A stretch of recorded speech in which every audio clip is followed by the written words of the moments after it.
Hello friends, welcome to सफलता मंत्र। दोस्तों, आज सुबह की क्लास में आप सभी लोगों का स्वागत है। और जैसा कि आप सभी को पता है, बीएड 2020 एग्ज़ाम आपका 9 अगस्त को होने वाला है उत्तर प्रदेश में। और इसके बारे में सभी ऑफिशियल न्यूज़ जारी कर दी गई है। इसके बाद एडमिट कार्ड भी जारी कर दिए गए, यानी कि आपको अपनी तैयारी 9 अगस्त को मानकर ही करनी है। इसमें किसी भी प्रकार का अभी कोई चेंज होने की संभावना नहीं है। तो काफ़ी दिन से सोच रहे थे आपको एक इसका पेपर दे दिया जाए। तो पिछले वर्ष, यानी कि हर वर्ष ये आपका पेपर होता है, एंट्रेंस एग्ज़ाम है। पिछले वर्ष 2019 में भी हुआ था। तो 2019 में जो पेपर हुआ था, एक बार हम उसको डिस्कस करेंगे। 4 पार्ट में पेपर आता, आप सभी को पता होगा। तो जीएस का पोर्शन सबसे पहले डिस्कस किया जाएगा। जो आपका जीएस में करंट अफेयर हो गया, आपका इसका सामान्य ज्ञान हो गया, भूगोल हो गया, सब कुछ से प्रश्न पूछे जाते हैं। 50 क्वेश्चंस हैं, ज़्यादा समय नहीं लेंगे। आप लोग भी एक एक क्वेश्चन को देखेगा, साथ में ही आंसर करिएगा और देखते रहिएगा कितने क्वेश्चन आप लोग सही कर पाते हैं। क्योंकि अगर आप लोग गवर्नमेंट कॉलेज चाहते हैं, सरकारी सीट चाहते हैं, तो ये पेपर आपको देखना बहुत ही ज़रूरी है। इसी के आधार पर आप अपना पैटर्न निश्चित कर पाएंगे, कैसी आपको तैयारी करनी है और कैसे अच्छे अंक लेकर आने हैं। तो चलिए शुरू करते हैं दोस्तों। अगर आपने अभी तक हमारे चैनल को सब्सक्राइब नहीं किया है, तो इस प्रकार के सब्सक्राइब के बटन को क्लिक करिए, उसके पास में लगे हुए बेल आइकन को प्रेस करिए और ज़्यादा से ज़्यादा लोगों तक शेयर करते रहिए। ऐसी ही क्लासेज आपको डेली मिलती रहेंगी, ज़रूर शेयर करते रहिए। तो दोस्तों, ये देखिए, खंड आ में आपका सामान्य ज्ञान आ जाता है। प्रथम प्रश्न पत्र है, देखिएगा पहले क्वेश्चन से। पहला क्वेश्चन है, भारत में सूचना का अधिकार कब लागू हुआ? सूचना का अधिकार यानी कि आरटीआई, राइट टू इंफॉर्मेशन, ये एक्ट लागू हुआ था 2001, 2, 5 या फिर 10 में। तो सही आंसर आपका हो जाएगा सी नंबर ऑप्शन। 2005 में सूचना का अधिकार अधिनियम लागू किया गया था, आरटीआई के नाम से जाना जाता है। और ये आपका, इसमें अभी हाल ही में संशोधन भी किया गया 2019 में या 20 में। उसके बारे में आपको आगे की क्लासेस में इन्फॉर्म करते रहेंगे। सेकंड नंबर क्वेश्चन, 2019 में कौन सी लोकसभा के लिए सामान्य निर्वाचन होगा? चूंकि पेपर पुराना है तो उस समय पूछा गया था, तो वो हमारी 17वीं लोकसभा थी। डी नंबर ऑप्शन सही हो जाएगा। जो वर्तमान लोकसभा चल रही है, ये 17वीं लोकसभा है, जिसमें पीएम नरेंद्र मोदी जी को चुना गया है और आज अयोध्या दौरे पर हैं, जहां पर राम मंदिर के आज भूमि पूजन किया जाएगा। बहुत ही अच्छा दिन है, बहुत ही बड़ा दिन है। आप सभी को शुभकामनाएं। अच्छे से पढ़ते रहिए, तैयारी करते रहिए। क्वेश्चन नंबर 3, सबसे पुराना वेद कौन सा है? अथर्ववेद, ऋग्वेद, सामवेद और यजुर्वेद। तो सबसे पुराना वेद जो है वो ऋग्वेद है। इसका आपका बी नंबर ऑप्शन सही हो जाएगा। बिल्कुल सही ऑप्शन क्या है? बी नंबर ऑप्शन, ऋग्वेद सबसे पुराना वेद है, याद रखिएगा। अगला क्वेश्चन है, 4th नंबर क्वेश्चन, भारत की न्यायिक अकेडमी कहाँ स्थित है? भारत की न्यायिक अकेडमी चेन्नई में, नागपुर में, इंदौर में या फिर भोपाल में? ऑप्शंस आपके सामने हैं, सभी लोग जल्दी से जल्दी आंसर जरूर करते रहिए। तो इसका आपका सही ऑप्शन हो जाएगा डी नंबर ऑप्शन। दोस्तों, भोपाल में भारत की न्यायिक अकेडमी स्थित है, यानी कि यहाँ पर जो भी न्यायिक अधिकारी हैं उनको सेवा के दौरान प्रशिक्षण दिया जाता है। तो ये राष्ट्रीय न्यायिक अकेडमी है, याद रखिएगा, भोपाल में।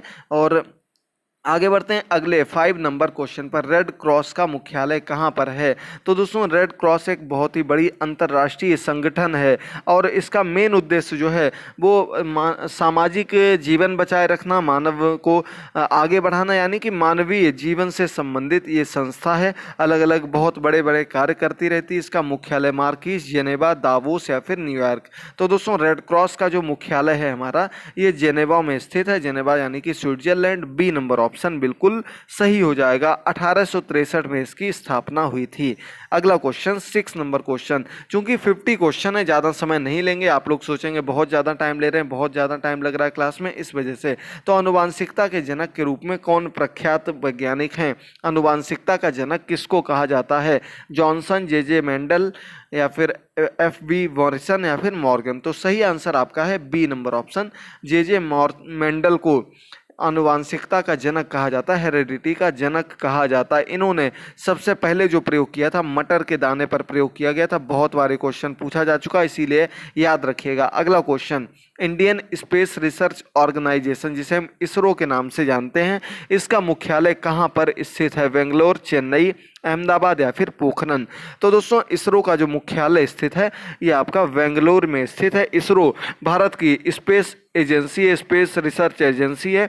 जितने भी उपग्रह या कुछ भी अंतरिक्ष की ओर भेजा जाता, सब कुछ इसरो के माध्यम से ही भेजा जाता। बेंगलोर में इसका मुख्यालय है, पहली बात। दूसरी बात, इसका जो ये उद्घाटन हुआ था, यानी कि जब बनी थी ये 1969 में, 1969 में ये बनाई गई थी इसरो संस्था, याद रखिएगा। अगला क्वेश्चन नंबर 8, और के सिवान इसके इस समय चीफ हैं, याद रखिएगा, ये भी इंपॉर्टेंट क्वेश्चन है। के सिवान इनका नाम है, ये वर्तमान समय में इसरो के चीफ हैं। बहुत ही महत्वपूर्ण क्वेश्चन है। अगला 8 नंबर क्वेश्चन, स्वतंत्रता मेरा जन्मसिद्ध अधिकार है, हम इसे लेकर रहेंगे, किसने कहा था? बीसी पाल, एनी बेसेंट, लोकमान्य तिलक या फिर चंद्रशेखर आजाद। तो दोस्तों ये जो कथन दिया गया है, ये आपका सी नंबर ऑप्शन सही हो जाएगा। बाल गंगाधर तिलक, लोकमान्य बाल गंगाधर तिलक ने कहा था, याद रखिएगा। और ये होम रूल लीग का जो इनका आंदोलन हुआ था, उस आंदोलन के अंतर्गत इन्होंने कहा था, गरम दल के नेता के अंतर्गत आते थे, याद रखिएगा। लाल बाल पाल, ये तीनों गरम दल के नेता थे, बिपिन चंद्र पाल, लोकमान्य तिलक और लाला लाजपत राय। अगला क्वेश्चन नंबर 9, भारत के मुख्य चुनाव आयुक्त कौन है? बहुत इंपॉर्टेंट क्वेश्चन है, लगभग सभी एग्जाम्स में जिनमें जीएस पूछी जाती है जरूर क्वेश्चन आता है। तो इनका सही ऑप्शन क्या हो जाएगा? सुनील अरोड़ा, ओपी रावत, अचल कुमार या फिर नसीम जैदी। तो सही आंसर इसका है ए नंबर ऑप्शन, सुनील अरोड़ा जी वर्तमान समय में मुख्य चुनाव आयुक्त हैं और ये ओपी रावत की जगह इन्होंने ली है। और बात करें कौन से नंबर के हैं, ये भी क्वेश्चन पूछा गया, तो ये 23वें नंबर के हैं। 22वें ओपी रावत थे, 23वें नंबर के सुनील अरोड़ा हैं। क्वेश्चन नंबर 10 आपके सामने आ चुका है। मानव शरीर में सबसे बड़ी ग्रंथि क्या होती है? एंड्रोक्राइन, अंगनाशय, यकृत या फिर इनमें से कोई नहीं। तो दोस्तों यकृत सबसे बड़ी ग्रंथि होती है, जिसे हम लोग लिवर कहते हैं, याद रखिएगा। लिवर, यकृत एक ही चीज होती है। मानव शरीर में सबसे बड़ी ग्रंथि यही होती है। सही ऑप्शन आपका हो जाएगा सी नंबर ऑप्शन। अगला क्वेश्चन, भारत का 36वां राज्य है झारखंड, छत्तीसगढ़, तेलंगाना या फिर गोवा। तो सही ऑप्शन आपका कौन सा हो जाएगा दोस्तों? 26वां राज्य, सॉरी 36वां नहीं, 26वां राज्य पूछा गया है।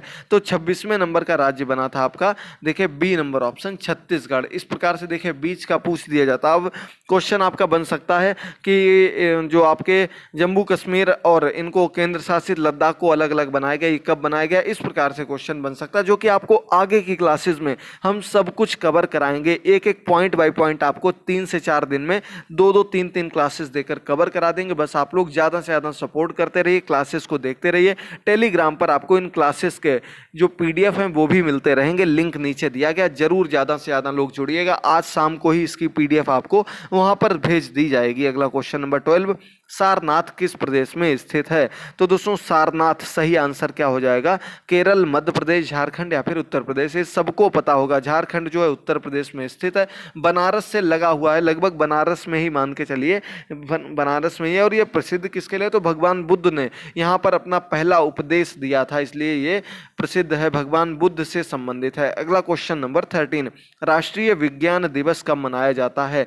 29 अगस्त को, 28 फरवरी को, 5 जून को या फिर 11 जुलाई को। तो दोस्तों राष्ट्रीय विज्ञान दिवस जो मनाया जाता है, ये सीवी रमन जी के जन्म दिवस पर 28 फरवरी को मनाया जाता है। इसका आपका बी नंबर ऑप्शन बिल्कुल सही हो जाएगा। सीवी रमन जी बहुत बड़े वैज्ञानिक थे, आपको पता होगा उनके बारे में। अगला क्वेश्चन नंबर 14, भारत में श्वेत क्रांति का जनक किसको कहा जाता है? बहुत इंपॉर्टेंट क्वेश्चन है। एम.एस. स्वामीनाथन, वी कुरियन, के.एन. वहल या फिर बी.पी. पाल। तो दोस्तों आपको श्वेत क्रांति के बारे में सबसे पहले पता होना चाहिए, दुग्ध से संबंधित है, दूध उत्पादन से संबंधित है। और इसके जो भारत में जनक माने जाते हैं वो हैं बी कुरियन, याद रखिएगा, कुरियन इनका नाम है, श्वेत क्रांति के जनक कहे जाते हैं। और एम.एस. स्वामीनाथन के नाम भी आप लोगों ने बहुत बार सुना होगा। तो ये हरित क्रांति के भारत में जनक माने जाते हैं। हरित क्रांति के भारत में जनक कौन है? एम.एस. स्वामीनाथन, वी कुरियन आपका इसका सही आंसर है, जो कि श्वेत क्रांति के जनक माने जाते हैं। अगला क्वेश्चन 15 नंबर क्वेश्चन, नाथुला दर्रा किस राज्य में है? उत्तराखंड, अरुणाचल प्रदेश, असम या फिर सिक्किम। दर्रों से एक क्वेश्चन 100% आएगा। नाथुला दर्रा जो है हमारा सिक्किम राज्य में स्थित है। सही आंसर आपका डी नंबर हो जाएगा। और ये भारत और चीन के मध्य लगभग जितना भी व्यापार सब कुछ होता है इसी दर्रे से होता है, यानी कि भारत को चीन से जोड़ने वाला दर्रा है, सिक्किम में स्थित है। अगला, योग दर्शन के प्रतिपादक कौन है? योगी गोरखनाथ, रामदेव, पतंजलि या फिर शंकराचार्य। तो दोस्तों योग दर्शन जहां लगा मिल जाए वो समझ लीजिए प्राचीन काल की बात हो रही है। जब हमारा ये सब चीज़ें प्रारंभ हुई थी, तो योग का प्रारंभ किसने किया? तो सही आंसर आपका हो जाएगा दोस्तों C number option Patanjali. Patanjali को योग दर्शन का जनक माना जाता है। 16 नंबर क्वेश्चन का याद रखिएगा।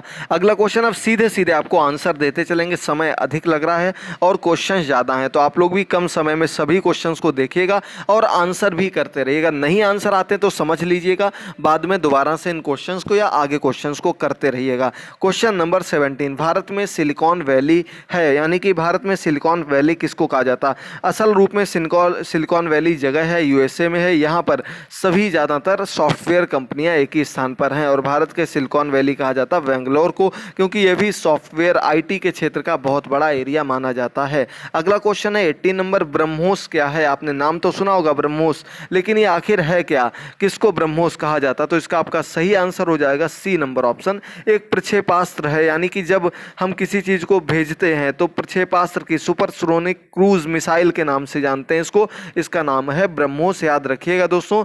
और इसे पनडुब्बी, पानी के जहाज, अन्य जगह से छोड़ा जा सकता है। अगला क्वेश्चन है 19 नंबर क्वेश्चन, राष्ट्रीय मानवाधिकार आयोग के अध्यक्ष कौन है?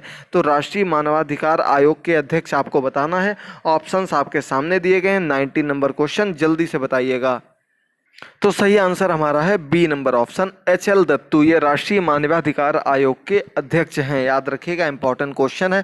अगला क्वेश्चन आपके सामने है 20 number question, FIFA world cup 2018 का विजेता कौन था? देखिए क्वेश्चन बहुत ही अच्छा है, 2018 से संबंधित है, इसलिए ये क्वेश्चन नहीं पूछा जा सकता है, लेकिन आपको आंसर बता दें तो फीफा 2018 का जो विजेता टीम थी वो आपकी थी फ्रांस। सही ऑप्शन आपका हो जाएगा सी नंबर ऑप्शन, फ्रांस ने क्रोएशिया को हराया था। क्रोएशिया उप विजेता टीम थी, 4-2 से हराया था। दूसरा क्वेश्चन, फीफा 2018 कहाँ पर हुआ था?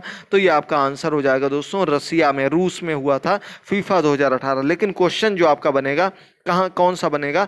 तो ये आपका बनेगा 2022 में जो फीफा होने वाला है वो कहाँ पर होगा? आपका आंसर होगा कतर। कहाँ पर होगा? कतर में होगा। फीफा 2022 मेजबानी करेगा देश कतर।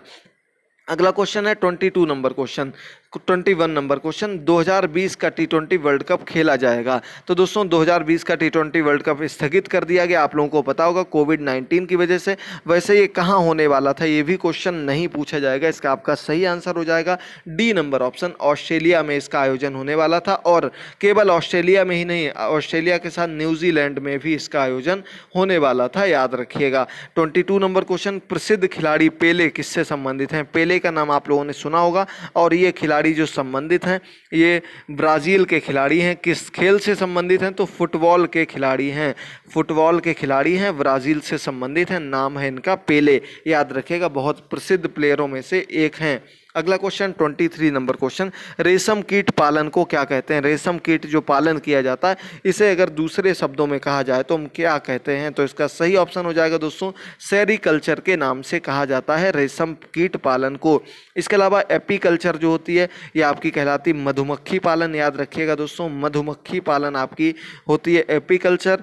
हॉर्टिकल्चर होती है बागवानी से संबंधित, किससे होती है? बागवानी, ठीक है। अगला है फ्लोरिकल्चर, तो ये आपकी फूलों की खेती से संबंधित होती है। बागवानी और फूल दोनों अलग अलग हैं, एक क्वेश्चन कम से कम यहाँ से भी जरूर आएगा। इसकी क्लास का लिंक हम आपको नीचे डिस्क्रिप्शन बॉक्स में दे देंगे, जहाँ हमने आपको जितने भी जो भी क्रांतियाँ हुई हैं, जो भी कल्चर हैं आपके इससे संबंधित, वो सब उसमें दिए गए, लिंक नीचे दे देंगे, जरूर देख लीजिएगा क्लास को। अगला 24 नंबर क्वेश्चन है, दृष्टि 2025 का संबंध किससे है? दृष्टि 2025 का संबंध, ऑप्शंस आपके सामने हैं, जल्दी से सभी लोग ऑप्शंस को पढ़ते रहिए, हम सीधे सीधे आपको आंसर बताते चल रहे हैं। तो इसका आपका सही ऑप्शन हो जाएगा बी नंबर ऑप्शन, औद्योगिक विकास से संबंधित है दृष्टि 2025, याद रखिएगा।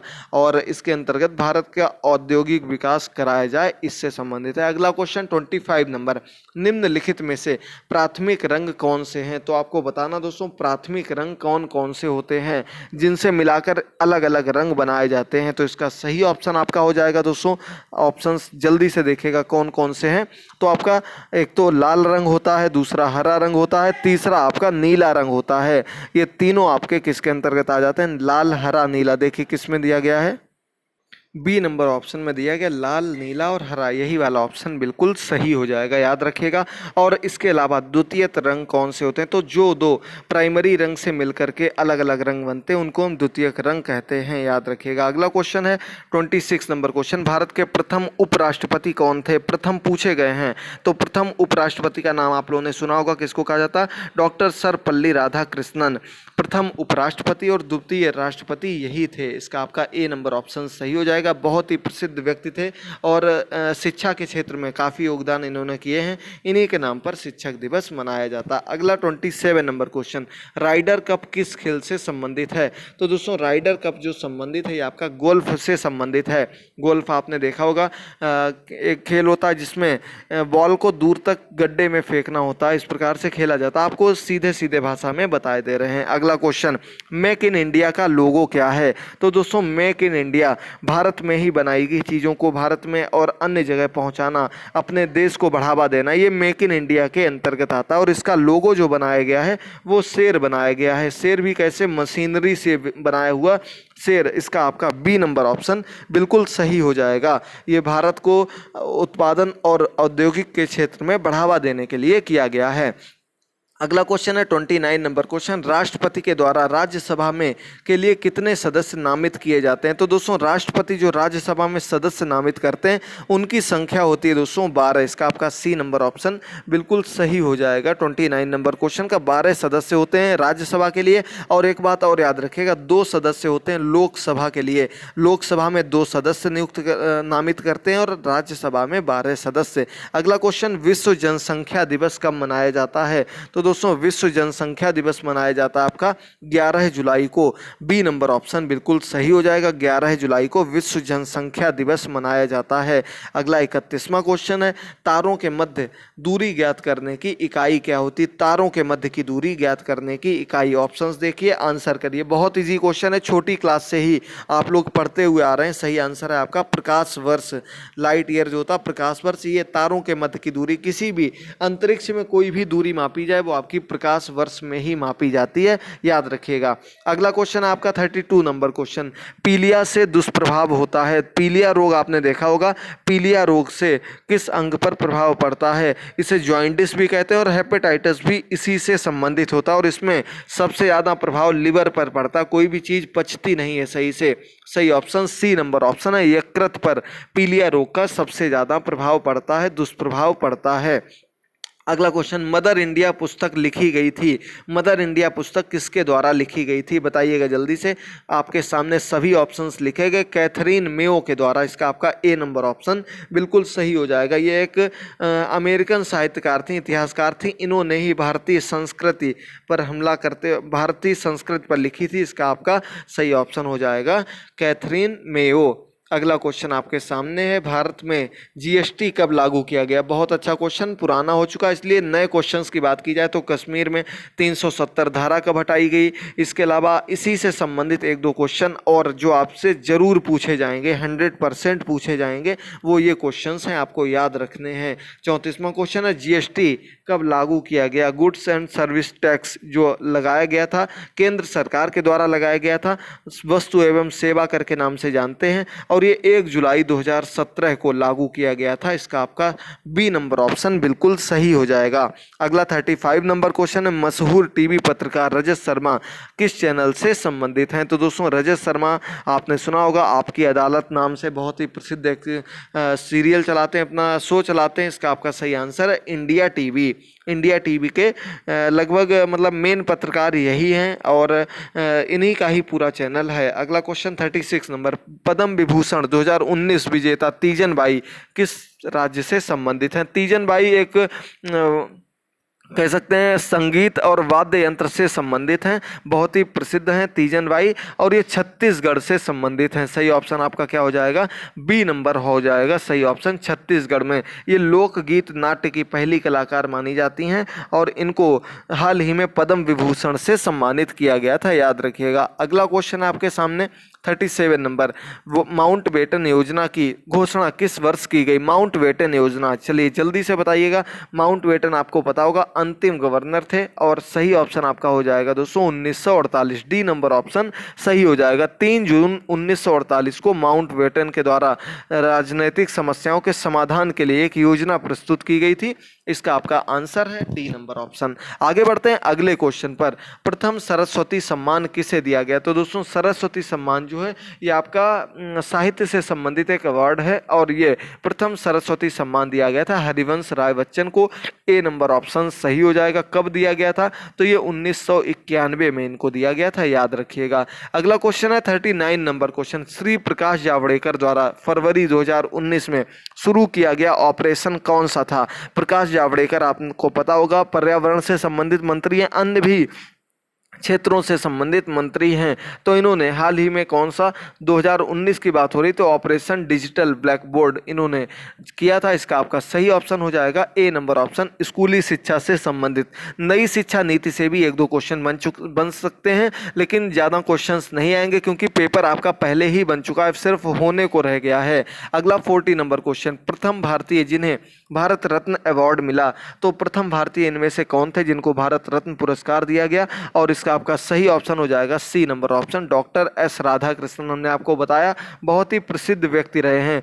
तो 1954 में पहली बार भारत रत्न दिया गया था, भारत का सर्वोच्च सम्मान है और ये श्री राजगोपालाचार्य को, सर्वपल्ली राधाकृष्णन और सीवी रमन को दिया गया था, याद रखिएगा। सी नंबर ऑप्शन सही हो जाएगा। अगला क्वेश्चन 41वां क्वेश्चन है। उत्तर प्रदेश में 2011 की भारत की जनगणना के अनुसार साक्षरता दर कितनी थी? तो जो 2011 में जनगणना हुई थी उसके अनुसार भारत की जो साक्षरता दर थी, कुल साक्षरता दर 67.68 67.68 थी। उत्तर प्रदेश से संबंधित 2-3 क्वेश्चन पूछे जाएंगे 100%। और इसके अलावा आपको बता दें पुरुषों की थी 77.3 और महिलाओं की बात की जाए तो ये 57.2 थी, यानी कि 57.2 महिलाओं की, 77.3 पुरुषों की थी, टोटल 67.6 थी। अगला 42 नंबर क्वेश्चन। भारत के समस्त राज्यों के क्षेत्रफल अनुसार उत्तर प्रदेश का कौन सा स्थान है? यानी कि क्षेत्रफल के अनुसार उत्तर प्रदेश किस स्थान पर आता है? ऑप्शंस पढ़िए, आंसर करिए। सही ऑप्शन आपका हो जाएगा ये आपका चौथे स्थान पर आता है। नंबर 1 पर कौन सा आता है? तो नंबर 1 पर आता है राजस्थान, उसके बाद नंबर 2 पर आता है आपका मध्य प्रदेश, नंबर 3 पर आता है महाराष्ट्र और नंबर 4 पर आता है यूपी। याद रखिएगा क्षेत्रफल के अनुसार, यानी कि एरिया के अकॉर्डिंग आपको बताना था। 43 नंबर क्वेश्चन। किस वर्ष भारतेंदु नाट्य एकेडमी की स्थापना हुई? भारतेंदु नाट्य एकेडमी की स्थापना किस वर्ष की गई? 43 नंबर क्वेश्चन। सही ऑप्शन ए नंबर ऑप्शन है, 1975 में भारतेंदु नाट्य एकेडमी की स्थापना की गई। याद रखिएगा कहां पर की गई? तो आपका आंसर हो जाएगा लखनऊ में। देखिए अब सभी क्वेश्चन आपके उत्तर प्रदेश से संबंधित आ रहे हैं। अगला 44 नंबर क्वेश्चन है। निम्नलिखित में से किस राज्य को सितार और किस स्थान को सितार और सुरबहार संगीत के इमदाद खानी घराना के लिए जाना जाता है? तो इमदाद खानी किस स्थान से, किस जगह से अपना संबंध रखते थे? 44 नंबर क्वेश्चन। सही ऑप्शन आपका है इटावा, सी नंबर ऑप्शन सही हो जाएगा। उत्तर प्रदेश का जिला है, याद करिएगा। अगला क्वेश्चन। लॉयन सफारी यहीं पर बनी है। अगला क्वेश्चन 44 नंबर। निम्नलिखित में से किस जिले में मार मृदा पाई जाती है? मार मृदा इनमें से किस जिले में पाई जाती है? देखिए जल्दी से, कानपुर, प्रतापगढ़, सीतापुर या फिर झांसी। 45 number question. सही ऑप्शन डी नंबर ऑप्शन है, झांसी में पाई जाती है। अगला क्वेश्चन 46 नंबर। निम्नलिखित में से किसका जन्म आगरा में हुआ? तो इनमें से किसका जन्म आगरा में हुआ? जल्दी से बताते रहिए, बहुत ही इंपॉर्टेंट क्वेश्चन है। आपका सही ऑप्शन हो जाएगा D number option, Ghalib.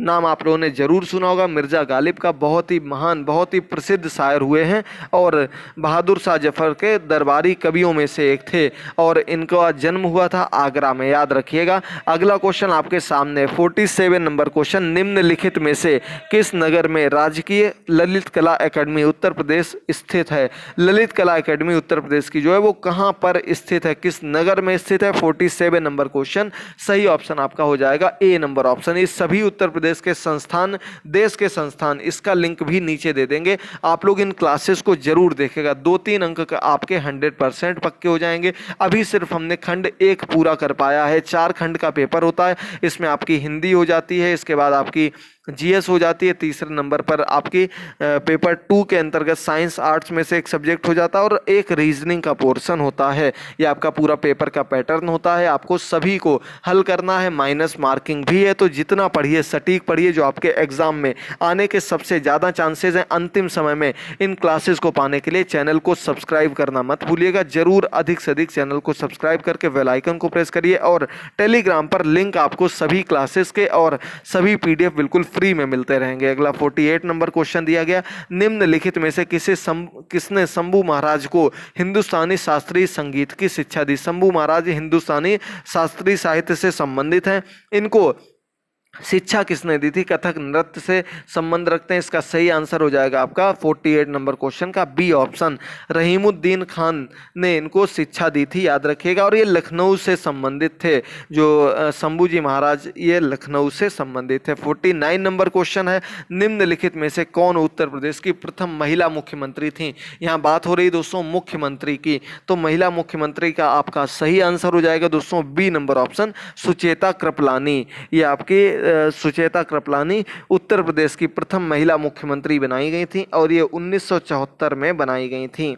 Bharat की ही पहली महिला मुख्यमंत्री थी, यानी इससे पहले और कहीं भी महिला मुख्यमंत्री नहीं बनाई गई थी। अगला क्वेश्चन देखिएगा और आज का अंतिम क्वेश्चन है। अगर आप लोग दोबारा इन क्वेश्चंस को हल करना चाहते हैं, दोबारा इन क्वेश्चंस को समझना चाहते हैं, तो इन सभी का लिंक आपको नीचे दे दिया जाएगा और इनकी पीडीएफ भी आपको शेयर कर दी जाएगी। बस आप लोग जरूर कमेंट बॉक्स में बताइएगा आज की क्लास आपको कैसी लगी। आगे भी क्या आप लोग ऐसी ही क्लासेस पाना चाहते हैं? बाकी आपकी सभी सब्जेक्ट की तैयारी चलती रहेगी, सुपर टेट, यूपी टेट के भी। अंतिम क्वेश्चन, निम्नलिखित में से किस स्थान पर मुड़िया पूर्णिमा का मेला आयोजित किया जाता? मुड़िया पूर्णिमा मेला उत्तर प्रदेश में किस स्थान पर लगता है? 50 नंबर क्वेश्चन, सही ऑप्शन आपका हो जाएगा सी नंबर ऑप्शन, गोवर्धन में लगता है, मथुरा में लगता है। इसे मिनी कुंभ के नाम से भी जाना जाता है, याद रखिएगा। आज के पूरे 50 क्वेश्चंस कंप्लीट हुए। उम्मीद करते हैं ये आपको पेपर समझ में आया होगा। बीएड में आप लोग जरूर अच्छे से अच्छे अंक लेकर आएंगे और आगे की क्लासेस को भी देखते रहेंगे। दूसरी क्लास आपको मिलेगी शाम को 5 बजे, जिसमें हम लोग इसका दूसरा पोर्शन यानी कि हिंदी के 50 क्वेश्चंस को हल करेंगे। उसका लिंक भी आपको पीडीएफ भी मिल जाएगी टेलीग्राम पर। तब तक के लिए जुड़े रहिए, क्लासेस को देखते रहिए। पुरानी क्लासेस के लिंक नीचे दे दिए, जरूर देखते रहिएगा। थैंक यू दोस्तों, गुड बाय, टेक केयर।